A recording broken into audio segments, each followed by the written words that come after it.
नमस्कार, आदाब, सत श्री अकाल। इस वक्त हम मौजूद हैं गोरखपुर में जिलाधिकारी कार्यालय पर। आज जिलाधिकारी महोदय ने, गोरखपुर के जिलाधिकारी महोदय ने आज एक प्रेस कॉन्फ्रेंस की, जिसमें एसआईआर के बारे में जो डेडलाइंस दी गई है, जो शेड्यूल्स दिए गए हैं, उसके बारे में विस्तारपूर्वक चर्चा की है। आपको बताते चले, एसआईआर को लेकर के कहीं ना कहीं जो 12 स्टेट में एसआईआर लागू किया गया है, सबसे पहले बिहार में किया गया था, जिसको लेकर के बड़ा विपक्ष ने हंगामा मचाया था। और कहीं ना कहीं जो 12 स्टेट्स के अंदर जिसको लागू किया गया है, आम मतदाताओं के दिल में ये बात घर बैठी हुई है। कहाँ से आई ये तो नहीं पता, लेकिन घर बैठी हुई है कि शायद एसआईआर के बाद नाम काट दिया जाए और उनकी नागरिकता पर भी प्रभाव पड़े। इसको लेकर के कहीं ना कहीं गोरखपुर के जिलाधिकारी श्री दीपक मीणा जी ने आज विस्तार पूर्वक प्रेस कॉन्फ्रेंस की। आइए हम देखते हैं प्रेस कॉन्फ्रेंस में उन्होंने क्या बताया।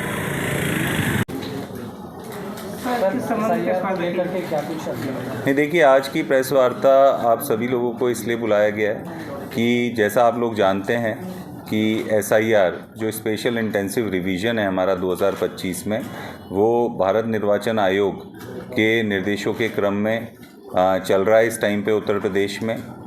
इसमें जो टाइमलाइंस हमने आप लोगों से शेयर की है कि 4 तारीख से ये स्टार्ट होकर अगले 4 दिसंबर 2025 तक इसमें गणना प्रपत्र बीएलओ द्वारा सभी जगह पर, सभी जो हमारे वोटर लिस्ट में वोटर्स हैं, उनके गणना प्रपत्र बांटे जाएंगे डोर टू डोर जाके, और उनको कलेक्ट किया जाएगा। और कलेक्ट करने के उपरांत बीएलओ ऐप के माध्यम से वो उसको अपलोड किया जाएगा, और उसी के अनुसार 9 दिसंबर 2025 को हम लोगों के द्वारा ड्राफ्ट वोटर लिस्ट पब्लिश की जाएगी।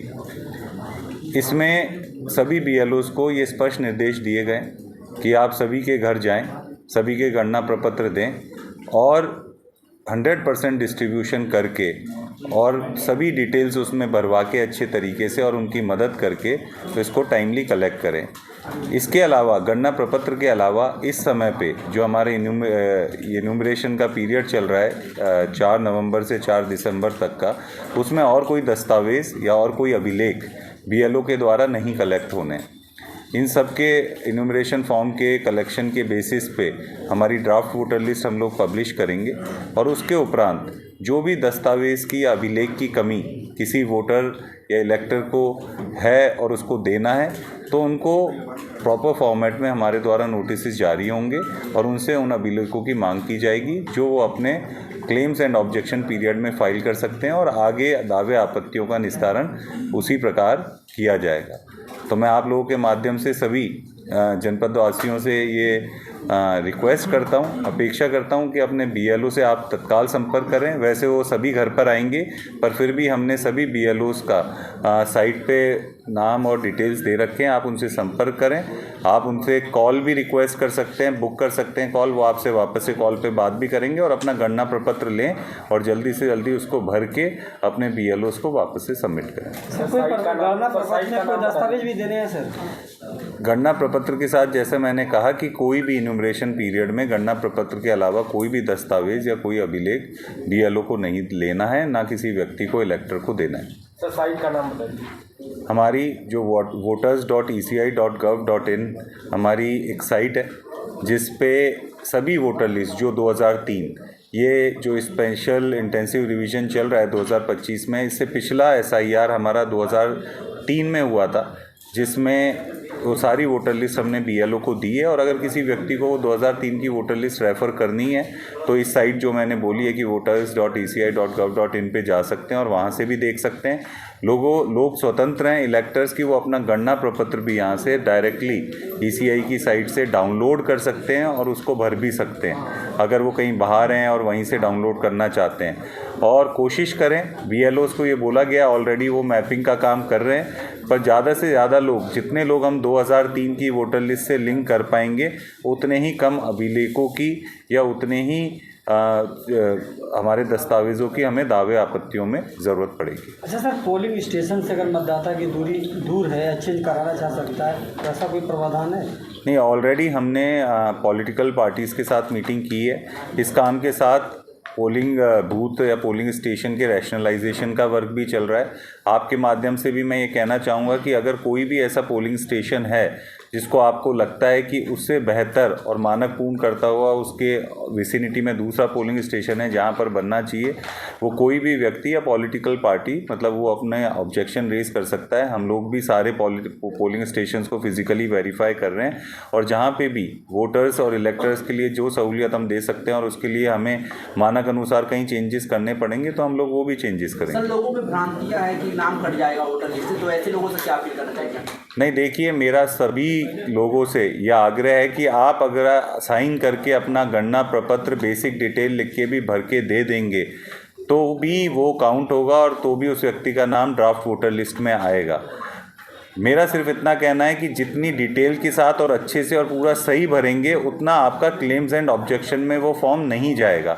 अगर आपने कुछ कमी भरी है या थोड़ी सी कमी या कुछ एरर्स हैं और सही से नहीं भरा तो फिर वो क्लेम्स एंड ऑब्जेक्शन में जाएगा। पर जो 9 तारीख दिसंबर को हम वोटर लिस्ट पब्लिश करेंगे, जितने भी हमारे पास गणना प्रपत्र साइन होकर वापस आएंगे उन सभी का नाम हम ड्राफ्ट वोटर लिस्ट में डालेंगे। सर, नया कोई अगर जुड़ना चाहे? देखिए, नया व्यक्ति कोई जुड़ना चाहे जिसका वोटर लिस्ट में आज नाम नहीं है तो वो अपना फॉर्म 6 भर सकता है, जो रूटीन का प्रोसेस है। हमारे किसी को अगर अपना शिफ्ट हो गया है या इधर से एक विधानसभा से दूसरी विधानसभा करना है या कुछ और भी चीज़ें उसमें सही करवानी है तो फॉर्म 8 का प्राविधान भी है। तो वो रूटीन के प्रोसेस हैं। वो ड्राफ्ट वोटर लिस्ट के बाद भी कोई भरेगा तो फाइनल वोटर लिस्ट से पहले उसमें भी क्लेम्स एंड ऑब्जेक्शन सुन के और जो रूटीन में हम फॉर्म्स को प्रोसेस करते हैं उसी हिसाब से नाम जोड़े या ऑल्टर भी किए जा सकते हैं। अच्छा, कुछ लोग सर गांव में भी मतदाता है, शहर में मतदाता है? नहीं, देखिए, मतदाता हर किसी को अपना वोट डालने का अधिकार सिर्फ एक ही जगह है। तो मेरी सभी लोगों से, हम लोग अपने लेवल पे तो चेक कर ही रहे हैं। ऑलरेडी भारत निर्वाचन आयोग द्वारा समय समय पे और सॉफ्टवेयर के माध्यम से डुप्लीकेट वोटर लिस्ट की जो हम कहते हैं कि DSEs हैं, डेमोग्राफिक सिमिलर एंट्रीज, PSEs हैं, फोटो सिमिलर एंट्रीज, ये हमें रूटीन में मिलती है और हम नोटिसेस दे के लोगों से उसका निराकरण करते हैं। और इसके उपरांत भी अगर कुछ लोग अभी भी ऐसे हैं तो मेरा आग्रह है कि फॉर्म 8 भर के और आपको जहाँ पे भी अपना रखना है वोट वहाँ पे आप रखें और रेस्ट वोट को अपना डिलीट करवाएं। सर, किसी मकान नंबर में 50 लोग वोटर हैं और 40 लोग बाहर हैं, 10 लोग घर पे हैं, तो उनका कैसा रहेगा? नहीं, देखिए, ये मतलब ये एक हमारे पास वो भी है, अपॉर्चुनिटी भी है कि जब हम फॉर्म्स भर रहे हैं और गणना प्रपत्र भर रहे हैं तो जो डिटेल सही नहीं थी उसको भी BLO आप सही कलेक्ट कर लें। मकान नंबर कहीं पे 0 थे तो उसको मकान नंबर अगर है तो वहाँ कर लें। और अगर किसी मकान में जेन्युइनली कुछ लोग बाहर काम करते हैं और अभी नहीं है तो उनके रिलेटिव्स भी उनका गणना प्रपत्र लेके भर के वापस कर सकते हैं। वो उनके रिलेटिव मतलब मदर, फादर या जो भी उनकी क्लोज फैमिलीज हैं तो उनके द्वारा भी हम लोग वो गणना प्रपत्र कलेक्ट कर लेंगे।